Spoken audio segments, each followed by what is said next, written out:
quesos like that. Yeah, well, National Queso Day, they're going to showcase them all. Tijuana Flats has the Queso Blanco. Sorry to interrupt, but do you mean they're going to show queso all of them? Show queso. Yeah. But they have a white queso and a yellow queso, and the yellow is far superior. And I love chorizo queso wherever you can get it. I like the queso from Chili's. The skillet queso. Yeah, that's good for sure. You know, it's funny because I actually don't really like queso that much. I love ballpark queso. No, are you talking about like nacho, like the fake cheese? Yeah. No. Yeah. No. No, it's good. It's not. It's delicious. It makes me I get feel it from sick. the gas station sometimes. Oh God, that hurts my stomach. And my stomach has been growling this whole time anyway. Well, it hurts my stomach too, but it's good. I can't. I prefer. Yeah, like if I go to Moe's and I get what used to be called the Wrong Doug, but is now the Stack. Mm-hmm. They always like, oh, let me put queso on that for you. I'm like, please don't. You don't like queso in your burrito? What? Mm-mm. Man, I always get queso in my burrito at Moe's at least. Not at Chipotle. I don't care if I have queso in I Chipotle. don't go to Chipotle. Yeah, when I go to Chipotle or Moe's, I'll get the queso, but Chipotle, absolutely not. Yeah. It's not that good. It's okay. Moe's is better. Okay, Well, yeah, of for the three, go in, top three. What was 1, the 2, third 3. option? No, I'm gonna say it. It's gonna be salsa, queso, guac. Oh, well, Rank them. queso was number one, and then I'll eat salsa occasionally, but I didn't grow up liking salsa or tomatoes, and then guacamole I don't eat at all. Really? Yeah. I don't either. I'm not a big fan of guac either, so guac is last. All right, guac is last. Salsa is first. I mean, I love salsa. I love guac. I'm sorry, not guac. Queso. You said salsa first for you. Salsa's Keith? first for me. I any salsa, pico, anything like that. Those are just straight fire to me. I love like tomatoes. the Lunchable salsa. I used to like that. The Lunchable queso is also really good. That was a treat. I wasn't allowed to have Really? Lunchables like that. Why yeah, not? I could only have the pizza or the cheese and crackers ones. My favorite was the little hamburgers. Oh, those look so weird. They were so good too, though. I don't know why. They had a distinct little burger taste. Obviously. Did you have Lunchables as a kid, Mike? Of course. Okay. What was your favorite? The pizza one was just an OG. The double cheese though. The double cheese. Pizza and then the turkey and cheese. Turkey and cheddar. I used to trade my turkey we had lunch tickets to get snacks and stuff. I'd trade it with Osque, and he'd give me a snack ticket. So I go to the snack counter and get something Little Debbie or something. Oh my like gosh. Something. I was a bad kid. Well, less healthier than the, absolutely. Lunchables. My mom caught me one time, and I got in a lot of trouble. But Okay. anyway, let's get started. Episode Tony Baselli, 71. We've got a football-filled episode today. Of course, the Jaguars coming off a wonderful, beautiful victory over the Indianapolis Colts. The Florida State Seminoles and Florida Gators both squeak out victories, respectively. And, yeah, maybe a couple other things here and there, but it's good to see you guys. You know what I realized this weekend? All the Florida teams won this past weekend, minus USF. Miami beat A&M. Well, I don't count Miami as Florida, but I did. the teams that we care about. How about that? Florida State won, Florida won, Florida State won, Jacksonville won, even the Bucks and the Dolphins won. Creekside lost. High school football is irrelevant right now. Well, they were looking to go 4-0. Oh, darn. Rough. Yeah, but honestly, in that Miami game, I don't know who I wanted to win more. Honestly, both deserved a tie. Neither team deserved a real win. I mean, I would have rooted for Miami. I would never root for my Miami. case. Well, what if Texas A&M won, but Jimbo Had a heart attack? I wasn't gonna go that far, but I was gonna say he broke his collarbone or something. Or he turned red as like a player as Bobby runs into them on the sideline. Oh god. like Paterno. No. Joe Pop. As it turns as red as let's see, Bobby George Petrino, George O'Leary, Bruce Arians. I would have loved to see that from Jimbo. Okay, all right. Well, that's fair. I mean, I did kind of want to go around the rest of the state to see who else won, but seems like you've covered all the ones that you care about. So Yeah, well, I think that counts for everybody. Miami can kiss my ass. So What about Florida International? How'd they do? I will look it up right now. We care about them, right? So FIU did have a bye week this week, along with FAMU and Bethune-Cookman. So those are the 3 schools that did not play this weekend. FAU got clobbered by UCF. Not surprising. Willie Taggart's probably on the hot seat down at FAU. Yeah, probably not looking good there. I think, they lost they beat Charlotte. Okay, yeah, no, it's still. What a rise to fame for Willie. And, Ed Waters, our local team here, 0-3. Yikes. And they're on a bye week too, so hopefully they get things turned around. Versus Lane. I don't know if it's college, university. I think it's Stay Lane in your College. lane. I have no idea who they are, but yeah, that's your around the state wrap up. The gun-shaped gun state update. Oh, that was actually pretty good. But let's go to the main teams here, okay? Skyler, you first. Yes. Florida squeaks out a win. Yes. Against USF. 31-28 is the final in that one. Yes. And that kick was so close, even though the ball was sideways on the ground. They screwed themselves. USF screwed themselves by sure. That's that what horrible happened. snap. I mean, they would have had much easier of a kick. We don't know if it would have gone in, but it would have been a lot more likely to go in because he wouldn't be kicking the line drive that he did. But yeah, you're right. It was pretty close still. I mean, yeah, and that's the difference between like programs like that. Like USF's only been Division I football for less than 30 years. Oh yeah, absolutely. So I mean, the players they're good players. Like they're obviously like that's the difference. Like they're good players, but they're gonna make more mistakes. You have players at better schools because they execute game plans. They're able to, coach is able to say, do this, and usually they are able to. But that's been what's the struggle with Florida is they're not able to do anything, like at least on offense in terms of passing the ball. And that's the point I was actually going to bring you to. This should have been a game where Anthony Richardson came out and dominated from start to finish. He did not. He has looked shaky after that week 1 excitement. He's yet to throw a touchdown, dude. 4 interceptions, 0 touchdowns. His QBR is a 35.9. What's wrong?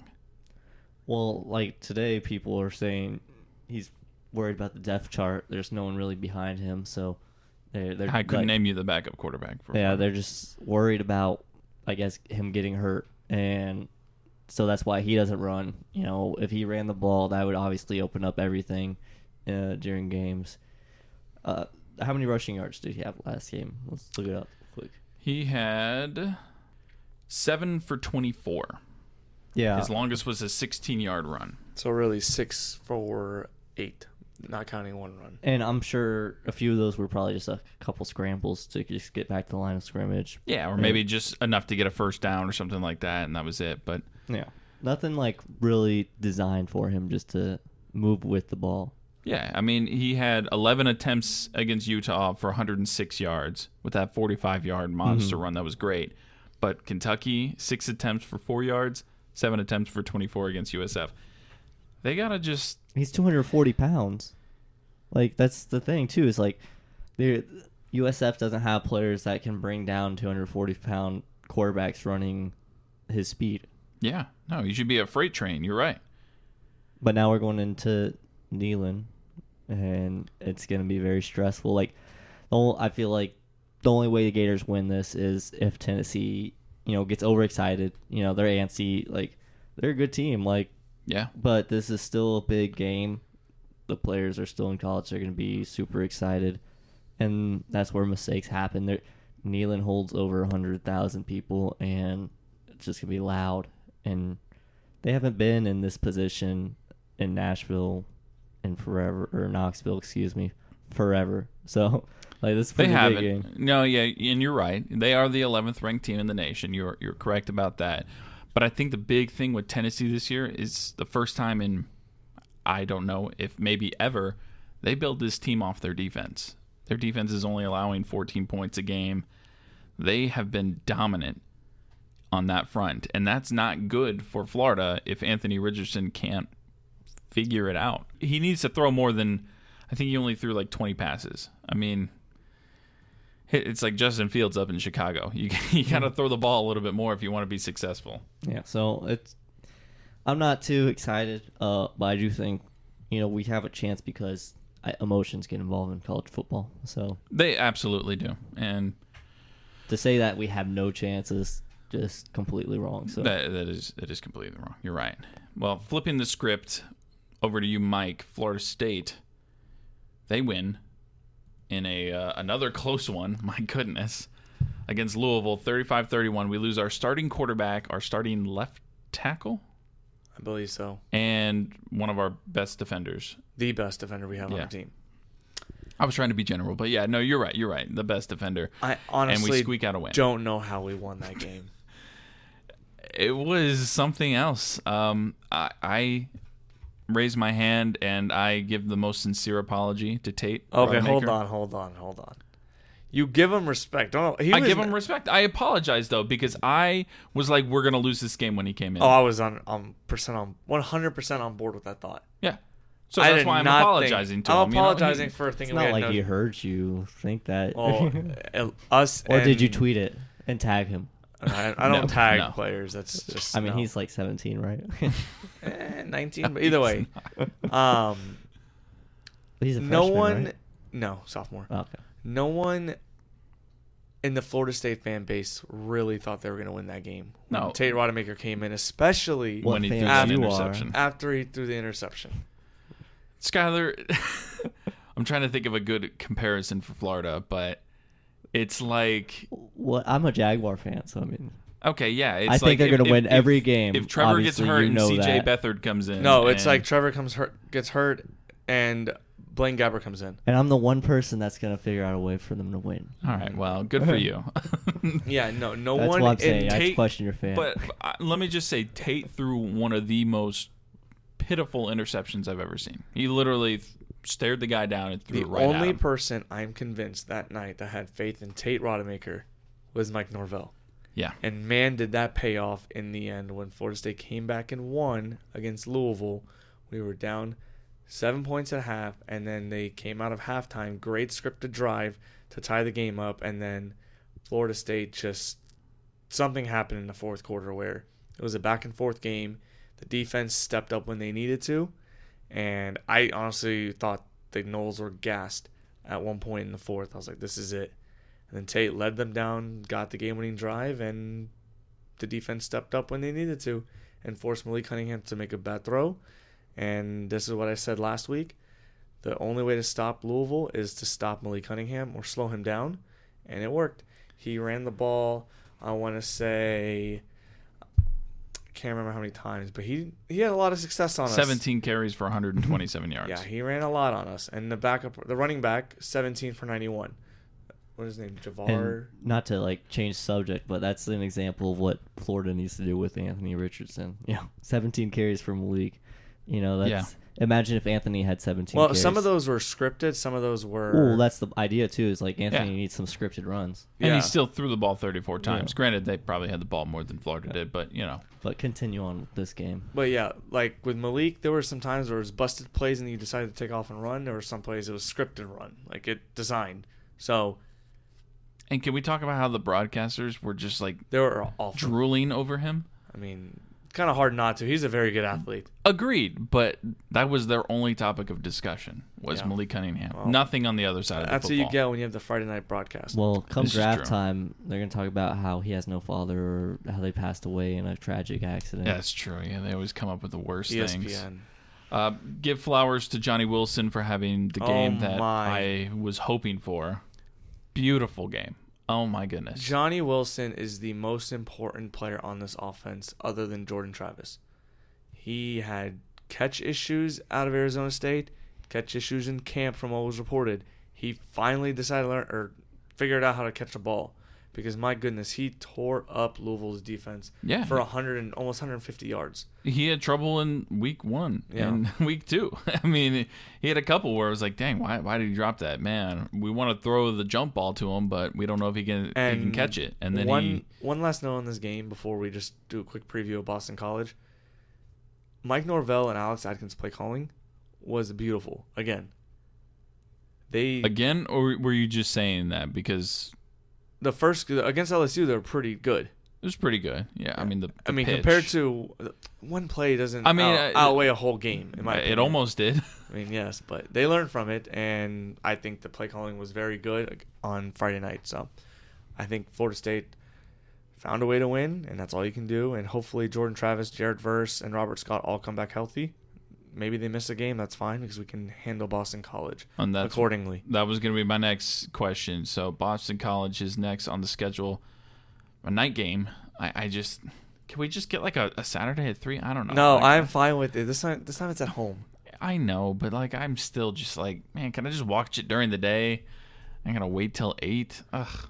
Yeah, but we got Boston Better College. than Friday though. So Yeah, Boston College. Yeah, it's actually on Saturday for once. Thank goodness. Boston College at home. We take care of business no matter who the quarterback is. You think? Yes. Okay. So Boston College. Their best players, their quarterback and their offensive line is just Jerkovich. Their offensive line is garbage. I'll say that it's not very good. So I expect Florida State to dominate because they're a 17-point favorite. So Yeah, they lost to Rutgers, so I think we have a good shot. Yeah. Well, I want to say one more point to you, Skyler, about the Gators before we move on. They have not scored a point in the third quarter. Oh yeah. And that's a problem. Mm-hmm. You think halftime adjustments should cater to a team, but it is not for them. And that's kind of scary. And I think they need to really address that this week. If they don't score in the third quarter, I don't think they win the game.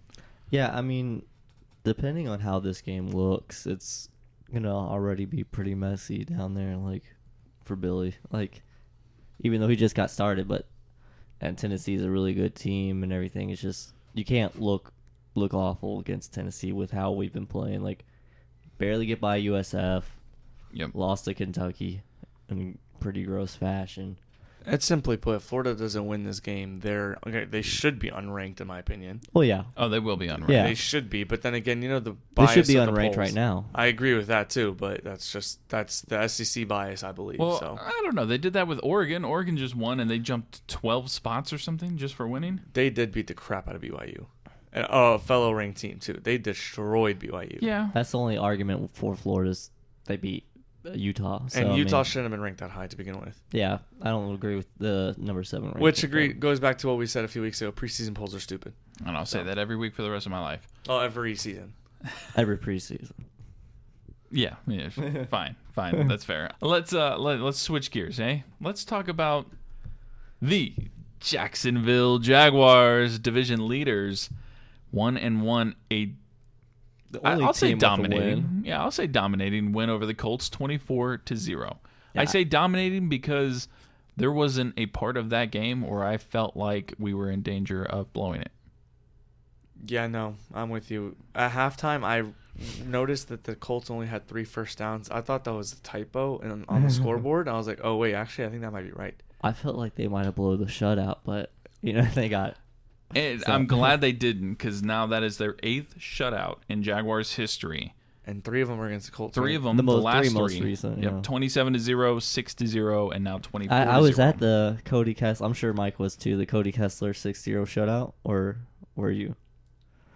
I don't remember if I was. Well, that was the game that the Colts, they were averaging like 30 points the 6 Yes. games prior.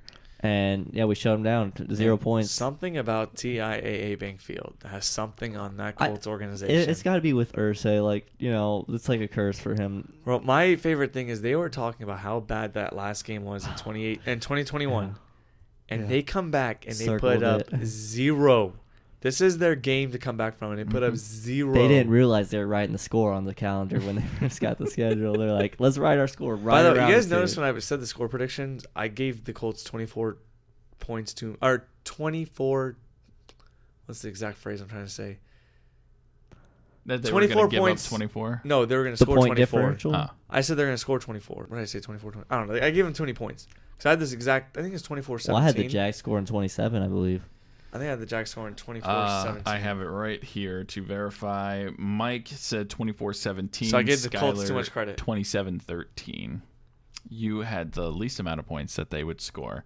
I said that we would lose 27-26 because I didn't want to curse it like we did last week. Well, it's like I think we're all on the same page this upcoming week. But yeah, like are we gonna curse the Chargers by all picking the Chargers? Like, and then like that doesn't work that way. We'll get there, guys. We'll get there. But back to this game against the Colts. Breaks. I think the defense played the game of their lives. That was a very impressive performance. Granted, against an older Matt Ryan, a great running back in Jonathan Taylor, and no real pass catching weapons. I think what was like great about it was, they didn't come in with weapons. Like Pittman was out, and they had like their second receiver was out too. Alec Pierce, yeah. So, the fact that they took advantage of it, like they've gotten 3 turnovers in back-to-back weeks, but this week they got 5 sacks versus 1, and they actually it was just fun just to watch. I mean. But that's the thing is like they were able to actually take advantage of a situation, whereas like other times it helps them, but they never take advantage of it. So well, this year has been already different on that spectrum. I mean, we're best in the league in turnover ratio, which who would have thought? 6 forced turnovers when last year we had 9 total. I mean, that's incredible. This has been 2 games, guys. Yeah. They are tied for the first in the NFL with 5 interceptions.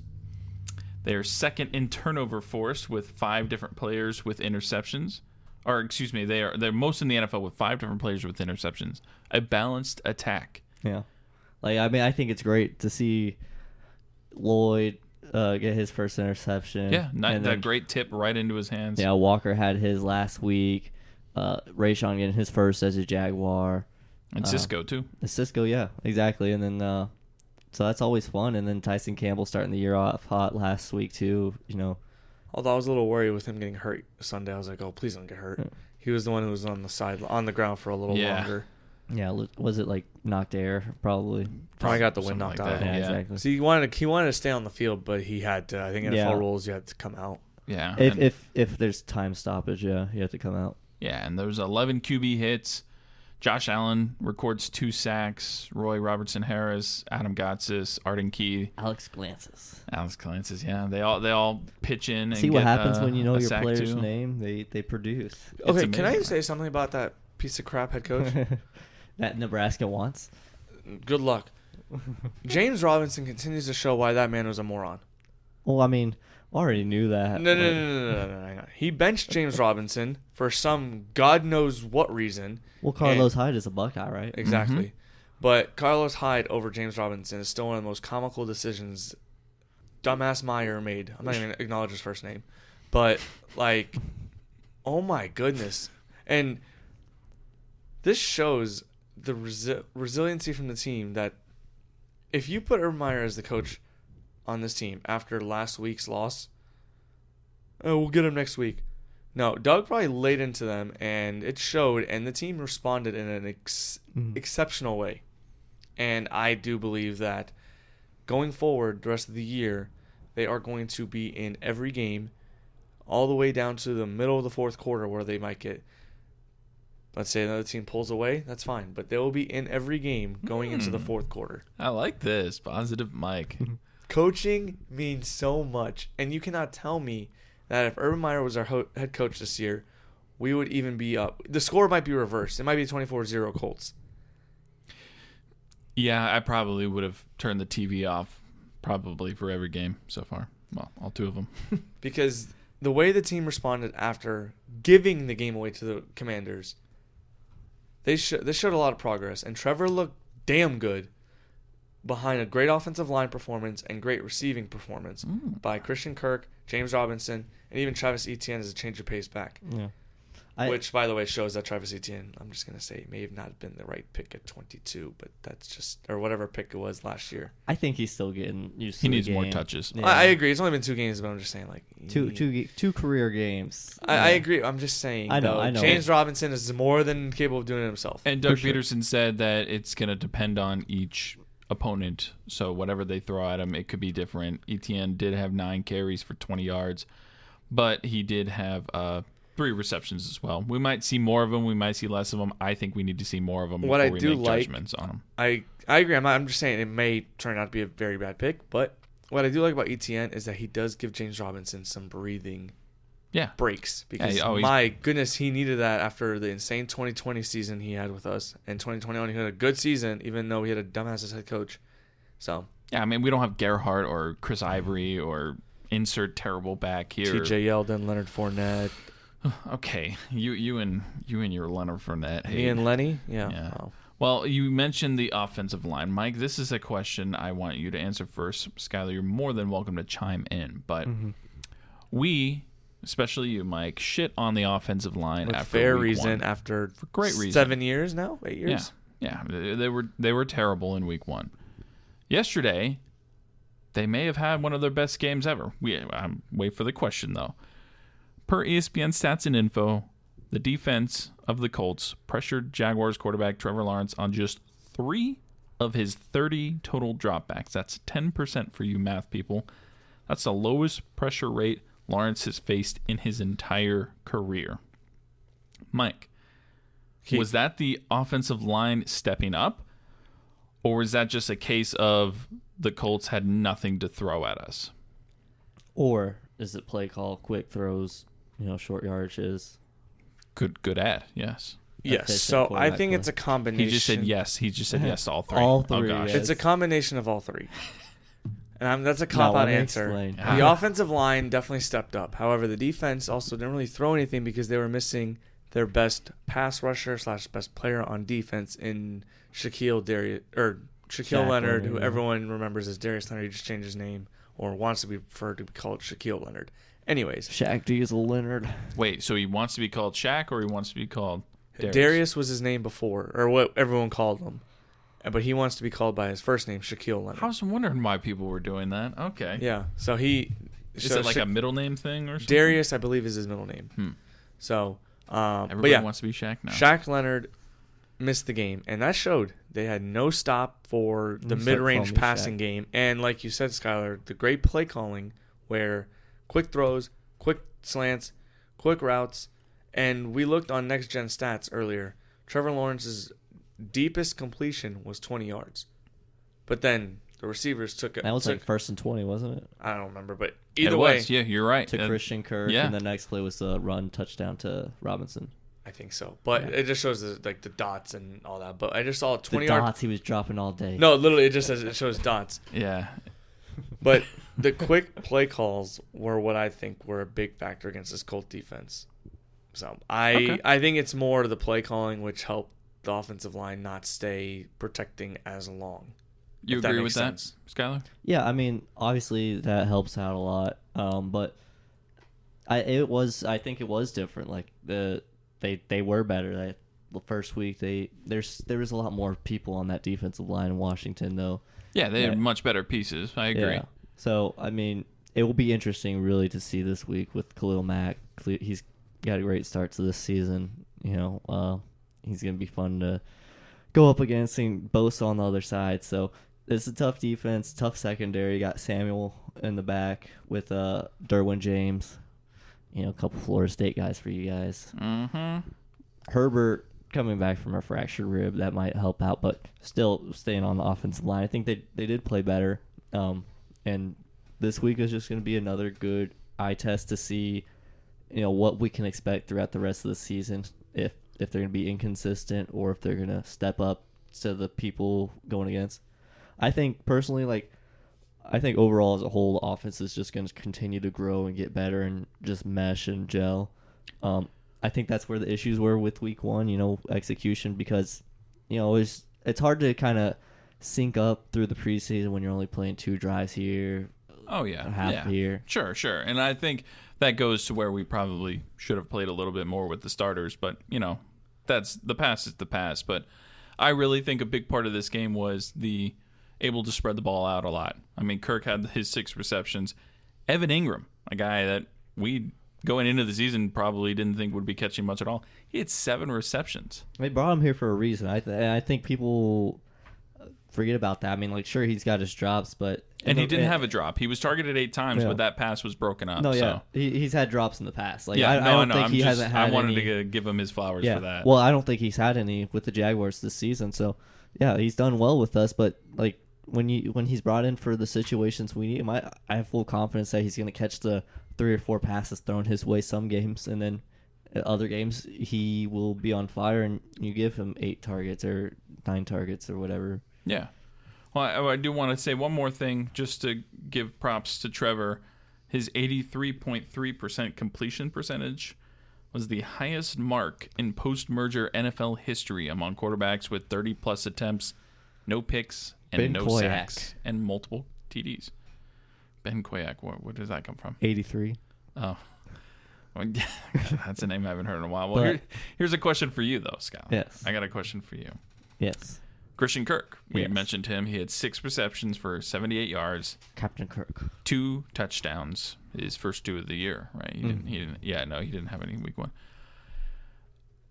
Is it too early to say that he's worth the money, or?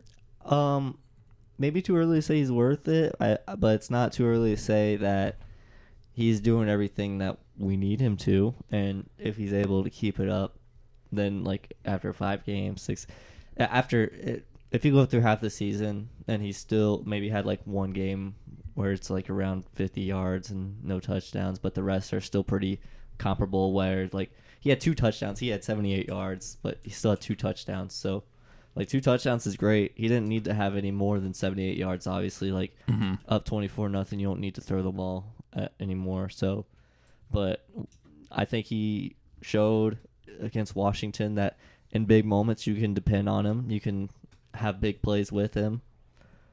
So as of now, he is worth the money, but I would still say it's too early to determine if he's worth the full amount of money. Yeah. I mean, looking at it right now, he is 7th in the league in reception yards. I mean, again, 2 games in isn't really going to... I disagree. I think he's completely worth all this money right now. I think he is one of the...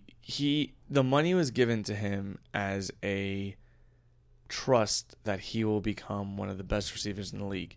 Granted, it's still early, but he's got more yards than Jamar Chase. He's got more yards than DK Metcalf. Granted, DK Metcalf has a terrible quarterback situation, but he's got more yards than a lot of stud receivers. The only receivers I'm pretty sure he's behind are Like Ty Hill, Tyreek Hill, Jalen Waddle. I'm pretty sure he might be ahead of Jalen Waddle. Waddle had like he had 1 game 200 yards this past game. He might be. I'm not sure, but I know he's behind Tyreek, behind Justin Jefferson, behind Cooper Kupp, behind Stephon Diggs. Stephon Diggs went off yesterday. So yeah, there's not many players ahead of All right, Christian you Kirk. named them all. AJ Brown is the other one. I know there was one missing, Yeah. but he's ahead of, for example, like I said, Jamar Chase. He's ahead of Travis Kelce. He's ahead of Mark Andrews. Granted, Mark Andrews is tight end. He's ahead of Devontae Adams. Jarvis Landry. I Brandon Cooks, agree so far he has been, but I think it's too early to say he's been worth all the money. Because, I mean, we got to get through a whole season. He's only getting paid $1.8 million this year. So this year he's worth it. Obviously, much worth it. 1.5. Yeah. Oh yeah. So next year, even if he continues to put, let's say next year, he's a top 10 receiver in terms of yards. Mm-hmm. He's gonna get paid $15 million next year. Do you think that's worth it? Yeah. Yeah. So if he can, obviously it's 2 games, still early, obviously, but I think as of right now, he is 100% worth the $15 million going forward. Because, I mean, it'll Barring be interesting it'll be interesting to see when defenses start to target, like, try to lock him up, have 2 defenders on him. So, they haven't really tried to just lock down him as a defense per se. Yeah. So, Okay. All right. Well, like where, you go up against Jamar Chase or Justin Jefferson, if that's the defensive game plan, lock those guys up. And Green Bay was not doing that at all in week 1. They were just letting him run. I saw him wide open. Yeah, well, we looked up the stats on that too. He was getting like 6 yards of separation each time. That was in week 1. He was getting 6 yards of cushion. Awful, but anyway. I never understand that when corners play off, like especially like in like 4 or 5 yard situations. Yeah, I guess I'm not a coach for a reason. I don't understand it either. It's strange to me, but coach however you want. Yeah. So that's kind of wrapping up the NFL as a whole. I do want to talk about the Chargers game coming up here. We, of According to ESPN's Football Power Index, we have a 22.5% chance of winning that game. That's pretty light. Yeah. I think that's going to be all based on Herbert's health because I'm trying to pull up the lines for that game, and they don't have lines available right now. What was his condition in practice today? Was it full practice? Was he? I know he was day-to-day with that fractured rib, but... Right. It just says he's day-to-day. Fractured rib cartilage. Ooh, that just sounds... See if I can find anything on the Chargers. Yeah, I'm looking right now. Like I said, I'm on my 2 bookie sites, and I don't see a single Chargers-Jags line. I know ESPN shows a 7-point line, so does Yahoo Sports. Well, just a quick yes or no right off the bat. If Chase Daniel starts, do we win the game? Yes. Yes. Yes. Okay. If Herbert starts, we'll find out. Well, I heard somebody tweeted out today, or I think it was 1010. They tweeted out like, "What are the keys to beating the Chargers?" And like 4 people commented, Herbert. Tackle Herbert in the ribs. It's Oh, like, Oh my god! I mean, it's like, damn. To be fair though, you want to do that. You want to target an injury and not like. As bad as it sounds, You do, but you don't say it. Yeah, It's one of those it's things not that's- the Saints bounty. It's one of those. But It's like one of those things like unspoken rules of baseball, unspoken rule in football. You go for an injury. kind of. Yeah. Okay. I'll agree with that. Did you find anything, Skyler? No, but they. I Obviously, think they're probably keeping it under wraps because they don't really know. It's. That's a good Disney movie, but they changed it.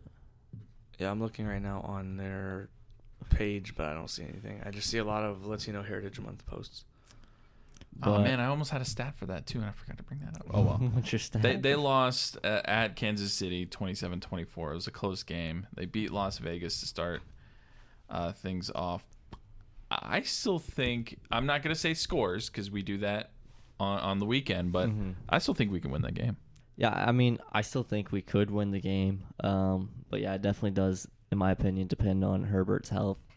A rib's gonna keep him from feeling good. Obviously, like it doesn't help to breathe. I've never fractured a rib. I imagine it hurts to breathe. It hurts to get out of bed. It hurts to just move in general and rotate your body as you throw. Absolutely. So, I mean, luckily for him, he got hurt on a Thursday night game, so he has extra days to kind of get healthy. I don't know what his status is in practice right now, but So according to Brandon Staley, I just listened to, he is day-to-day, and they will find out more on Wednesday when they practice, according to him. so they haven't practiced since. They probably haven't. I mean, I doubt they practice on a Sunday, Monday. No, yeah, but I would Makes just sense. imagine I they forget practice that it's on only a Tuesday. Tuesday. I thought they would have practiced today at least, but Maybe they not. had a film or something. Film They had session probably or a something. film study or something, yeah. Because no one really does. I don't think like after a Thursday night game they come home Friday morning. They don't probably do anything those 2 days. you would have thought, watching the Jaguars game on Sunday, they would have been like, we need to get kids going now, getting that Oh yeah. film and- room. And he said it was rib cartilage, not like a fractured rib. So I guess it's Yeah. easier to heal from. I don't know, but Ugh, it just cartilage always makes me. Yeah. It's still going to be sore for him, but he's a tough guy. He's a big guy.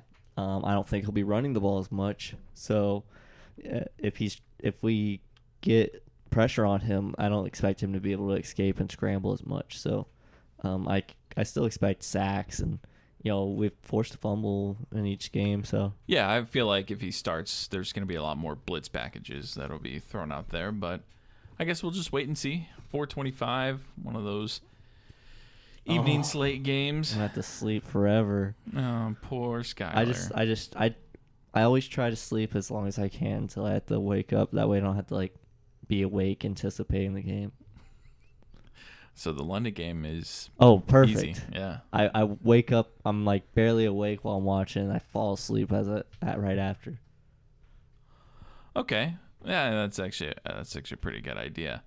Well, let's jump into the final segment, local update, and I wanted to throw in, just because it's been a hot minute, a Mike's MLB update. Skyler, we might have to record something for that since you did the Mike's Mad Minute. We might have to come up with something Sure. for that. Just do a baseball sound da-da-da-da-da, and then it'd be Mike's MLB update. yeah, something like that. Kooky like that, but y'all Mike's done? professional baseball update. Y'all done? well, I was, buying time so you could pull it up on your phone. Go ahead. What's your MLB update? My MLB update I had the Brewers and the Blue Jays in the World Series. Correct. The Blue Jays are currently the 1 seed in the wild card, which I guess is the 4 seed overall. I'm not sure how that works in baseball. Mm-hmm. They are 1.5 games back of the. I'm not sure. No, they're ahead. 1.5 games up on the final wild card spot. The minuses throw me off.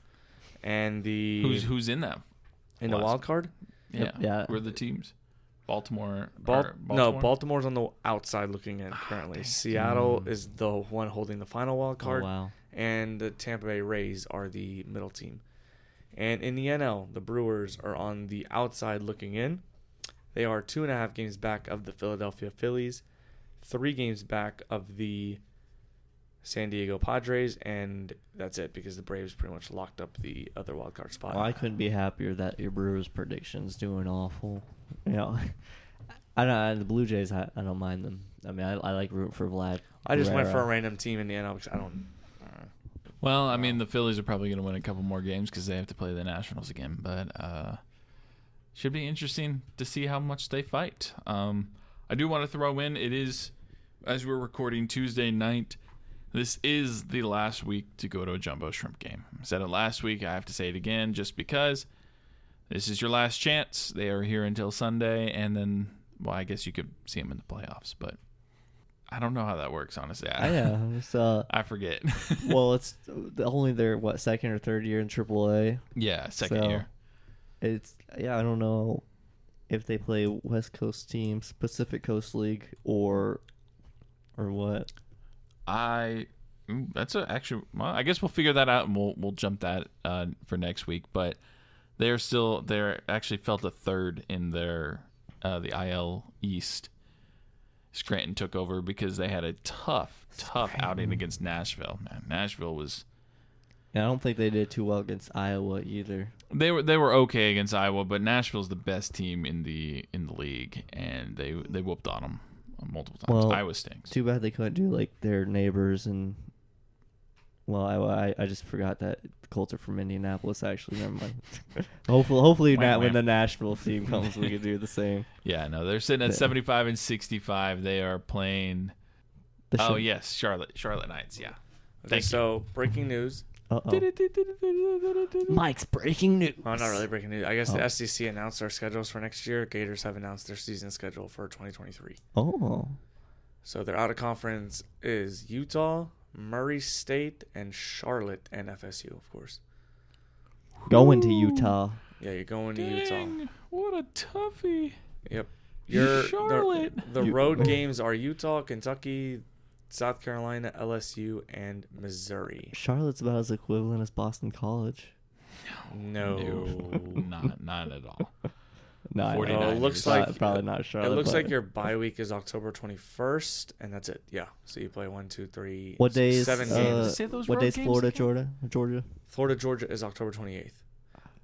So you have a bye week right before Georgia. Mm-hmm. And the road games are at Utah, at Kentucky, at South Carolina, at LSU, and at Missouri, and Georgia in the neutral site. At everywhere, pretty much, except for Tennessee. Your home schedule is interesting. Well, we had all the home games this year. Like I was gonna say, your home it's very weak compared. Well, actually, you have Tennessee and Florida State at home. You have Arkansas, and then there's Vandy, Charlotte, and Murray State at home. So that's Florida's home schedule. Cool. Or Florida's season schedule for 2023. Or what was it? It's great to be a foreignator. The year Florida State won a national title. I miss those days. I hate stinking now. But hey, we're on the way back up. I did want to finish the show with just one more thing I actually saw on Instagram today that I thought was kind of fun. Minibar. I was just there today. Well, did you see their big news? No, I don't think so. I don't know. They are partnering with Mayday Ice Cream. Oh. So they've been looking for a while to incorporate ice cream in with their donuts. If you don't know, Minibar is a donut shop that makes mini donuts. Literally, it's in the name. They are delicious. They've met with Mayday, and they knew that they were the perfect fit, and they are going to have a whole menu, but for now, they're going to introduce the Donut Split, which is 6 plain or cinnamon sugar donuts and 3 scoops of ice cream plus whipped cream, chocolate, and caramel drizzle. I mean, May Day is right in their parking lot. It makes Beach, sense. yeah. Makes sense to partner with them. They are going to begin the rollout at their Fleming Island location and will be added to the other locations in the coming months. That's interesting. I didn't September 26th. How many locations do they have now? Just 3? Ooh, I don't know off the top of my head. I But know. With you saying Fleming Island, that's the first time I heard of that one. I know they got the Town Center one, Beach one. Where's the one at the Town Center? It's like by Tropical Smoothie. Gate Parkway. I did not know that. Like Gate Parkway and JTB, pretty much. And right here it shows Jags Beach, Gate Parkway, and Fleming Island. So yeah, 3. Well, hey, there's your little tidbit. I got 2 cookies and cream donuts, and then a coffee cake flavored donut and some chalky milk. Yum. Speaking of that, just like sweets. And diarrhea too. R.I.P. Sweets by Holly. Oh, what? They're gone. What? Yeah, they closed up. They said they have no plans of re-entering the Jacksonville market. It was just COVID and so many other things. It's a hard business to have just cupcakes, man. Skyler's got his hand over his head. He is visibly upset. I'm struggling with this news. Bro, I had a $45 gift card to that place. What? And I didn't even get to use it. Alyssa used it. Where is it? Where's the closest one now? I have no idea. There's one at the Town Center. I know that. No, that's the I one just said that's it's gone. closed. It's gone. They're So out of there's not only. Jacksonville. I think that's the last one. They're that's what outside we're of saying. Jacksonville. They're outside of Jacksonville. I don't recall where. That's the problem. I have to go to like Cammy Cake now or whatever. Not as good. Or Crumble, not as good. Crumble is so expensive, and they're Insomnia is good. I've not been there yet. I mean, Go there. They Tinseltown. I think I have had it in Gainesville. I think they have a Gainesville location. I'm sure they do around the campus. And that was like 14 years ago when I had it, or not, maybe not that long. Sorry, probably. I am hungry, so I'm going to go eat now. Thank you for making me hungry. Got some nerdy nuts to suck on. Ooh, nerdy nuts. Please, someone place one more order before the end of the month. We are 1 away from meeting our goal for the ambassadorship. So please place an order. Use code DIMES10 to do so. They've got a bunch of new flavors coming out, mostly fall flavors like pumpkin spice and stuff like that. So check them out. nerdynuts.com. Use code DIMES10. For Skyler Chase, for Mike Yaji, I am Keith Manzi, signing off from another episode of Dimes on Duval. Thanks, guys, and have a great one. Fuck you, Urban Meyer. Love you, Trevor Lawrence.